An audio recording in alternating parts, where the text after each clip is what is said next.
Hi, my name is Frankie. Thank you for listening to my mom. I never listen.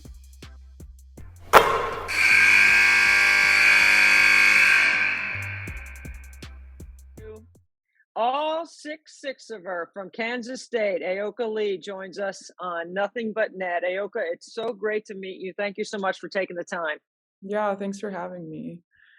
Okay, so let's cut right to the chase and avoid the big white elephant in the room because 61 points. Are you freaking kidding me? I mean, an NCAA record. Amazing. Yeah, crazy. Yeah. Did Yeah. you have any idea, like inside your arena, is there a place where the score is counted or points or and rebounds are up on the board? Did you have a clue? Yeah, they keep track of our points and stuff and like we can see it, but I didn't have any idea until I was coming out of the game and they were like announcing it and all my teammates were hugging me and I was like, Yeah. what is happening? Yeah.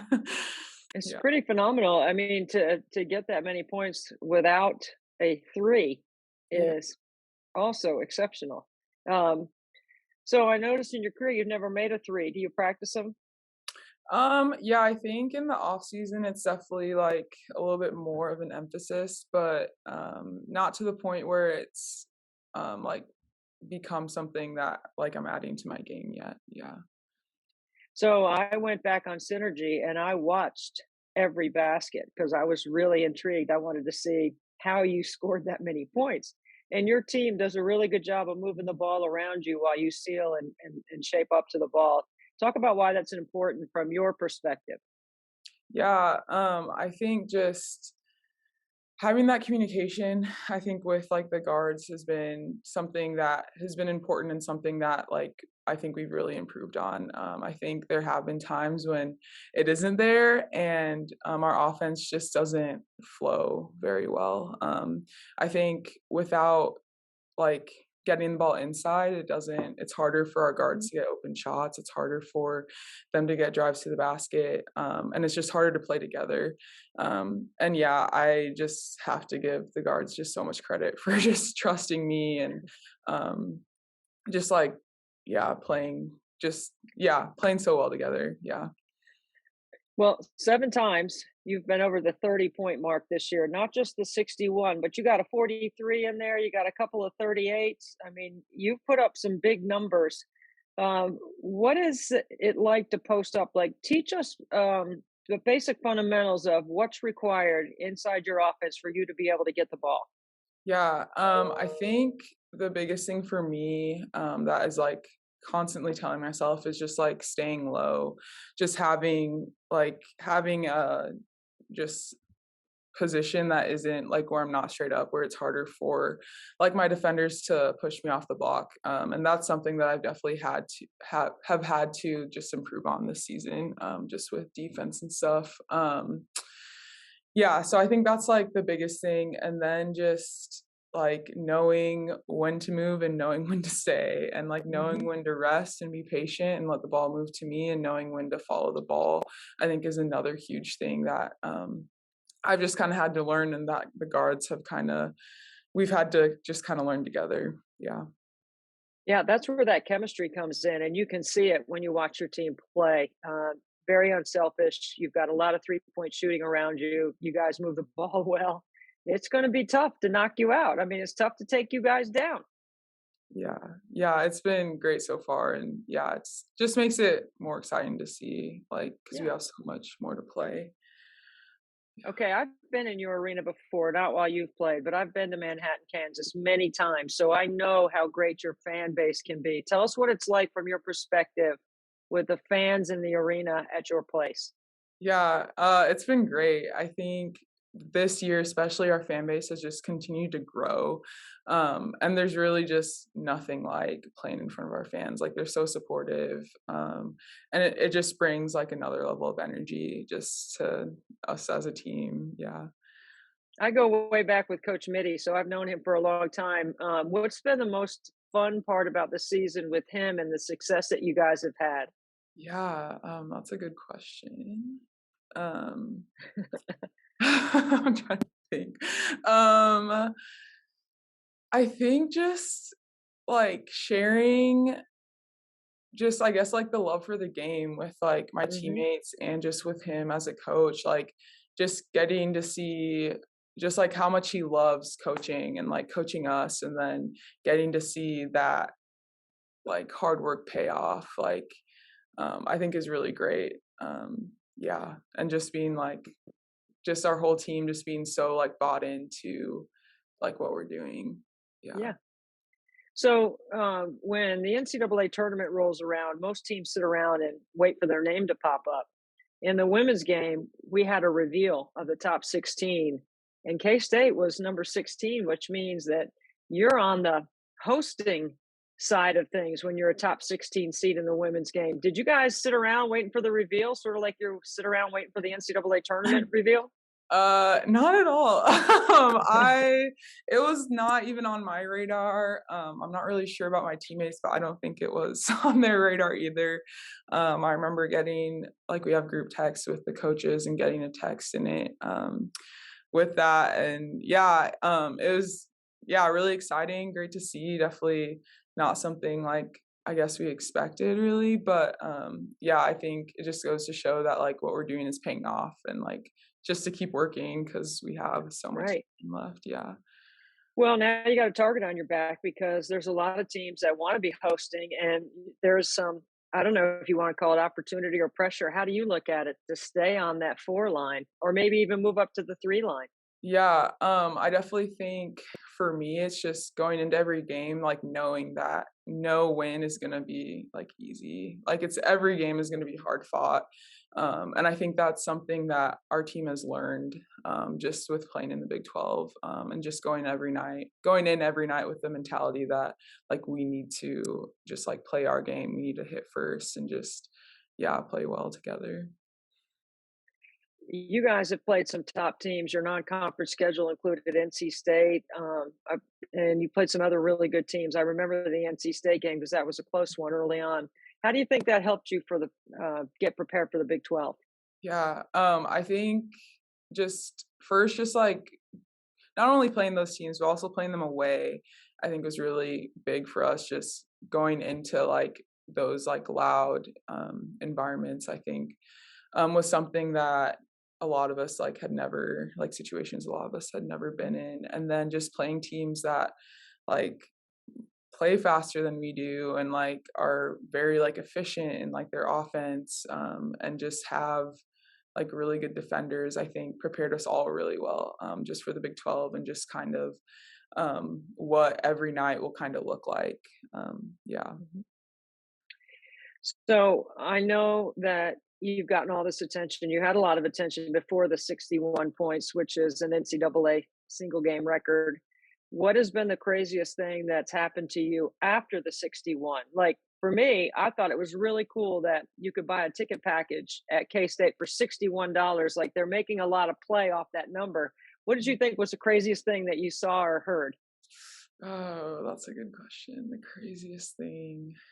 Um, I think I don't like it's not one thing, but my teammates love to like screenshot tweets and like send them to me, like just crazy, outrageous, funny tweets. So yeah, there's a lot of like just random funny tweets out there. Any Probably celebrities hit you up? Any um celebrities hit you up or K-State Yeah, celebrities? Rachel Bannum, like, DM'd me, and that was, I think, Yeah. just really cool just with her being from Minnesota and, like, previously holding that record. It was really cool, and then, Sue Bird quote tweeting, one of the tweets about it was also, like, crazy. But yeah, Yeah, those that's cool. things, That's yeah. really cool, and that's really first class, especially Lindsay. Rachel to be able to do that, and of course, anytime anybody gets something from Sue Bird, that's big time, right? So that's cool. Yeah. You averaged 25 points and 11 rebounds. Not many players average a double double. You're shooting 58% from the floor. Where do you think your game has expanded the most? Yeah, I think just honestly with my turnaround jumper, I think is something that just feel it feels a lot more comfortable, I think, this year. So I think that's something that has definitely improved. Um, and then just being able to read and make adjustments, I think is also something that I've gotten better at this year. Yeah. If I understand it correctly, you're WNBA eligible. Have you made a decision about whether you're going to stay or go into the pros? Or should I not be asking you that in the middle of your season? No, that's okay. Yeah, I've like talked to coach about it, had all those conversations. And yeah, I'm working on my master's right now for school, and I really enjoy the program, really enjoy just K-State as a whole. Yeah, so as of now, I'm staying, yeah, and just to finish out Okay. my school and yeah, play another year here. Well, that's fantastic news for college basketball fans. Yeah. When you look at staying and trying to add to your game, what are some of the things that you want to add in the off season so that you can score 70 points next year? Yeah, I think just continuing to just expand like shot range, I think is a big one. Um, yeah, I would say that's probably the biggest one. Yeah. Mhm. That's the biggest one I see because when I look at your shot chart, I see 2 feet in the paint and I see 2 points. That's Yeah. what I see. I'm Yeah. sure Coach Mitty sees it that way too. Yeah. Um, Ayoka, tell us a little bit about your family, about growing up, about something that this is my first time getting a chance to meet you and talk to you. I'm interested. What's your background? Where'd you come from? Yeah. So I grew up in Minnesota, with my mom, and then I have two brothers. My older brother is actually who kind of just like, I guess, like taught me how to play. Like, I remember my summer before seventh grade, we'd spend like every day outside at our neighbor's basketball court, and I'd come in like crying, screaming, like I hate basketball, I don't want to play. My brother's so mean to me, all this stuff. Yeah, and then here I am today. But yeah, Yeah. so yeah, I grew up with them. My younger brother plays basketball, is playing in college next year. Yeah, yeah. Yeah, I bet that brother that beat you up is one of the first that called you after 61. Yeah, yeah, he was, and it was, yeah, he was like, "Congrats, keep working hard." Like, yeah, so Did you have your growth spurt in high school or did you have your growth spurt in middle school? yeah, it was in middle school, I think I think right before 8th grade, I think, yeah. And when did you fall in love with the game? Um, Probably like my 8th grade year. I had just the opportunity to like play on JV and like dress varsity, and just I really think I fell in love with like the team aspect of it first, like just the Mhm. way the older girls just kind of like took me under their wing, and just yeah, just like took me in and um made me a part of the team was really cool. And that's actually where I got my nickname from, was from one of the seniors. She was like, Ayoka is too many syllables to say on the court. So she was like, how about Yoki? And I was like, yeah. And everyone calls me That's a that. good So, nickname. yeah. That's a great nickname. Yeah. What is your favorite class right now that you're studying? Yeah. It's a great question. It's a hard semester, so that's a great question. But I'm in a substance abuse, alcohol, and violence class, and that's really interesting. Just learning Mhm. about just like trauma and PTSD and how like that works in the brain, um, and how to like work with clients who like present with Mhm. that is really, yeah, interesting. So when your playing days are over, what do you want to do? Yeah. So my ultimate career goal is to be a sports psychologist, and just work with athletes either like collegiately or at the professional level. Mhm. I think it would be cool to have like a kind of a private practice, but that has like nutritionist, personal trainer, all that stuff, just so that Mhm. like it's a holistic kind of care option. I'm in school right now to be a therapist, so if like I love that, so if I didn't want to continue to go to school, I could also just do that and I think be happy I- with that. If uh, if I needed therapy and you walked in the room, I think I would listen to everything that you said. Yeah. Oh, thank you. Thanks. So I'm guessing you're disappointed about the Kansas City Chiefs and Patrick Mahomes not winning. So do you have the Bengals or do you have Los Angeles in the Super Bowl? That's a great question. I think I have to go with the Bengals. Yeah, it's because they beat out the Chiefs. Yeah. Well, Ayoka, we wish you well. Thank you so much for spending some time with us on Nothing But Net. We look forward to watching the rest of the season play out and your success individually and with your team. Awesome. Thank you so much for having me. All right, awesome. Tell Coach Mitty we said hello. I will. Thank you.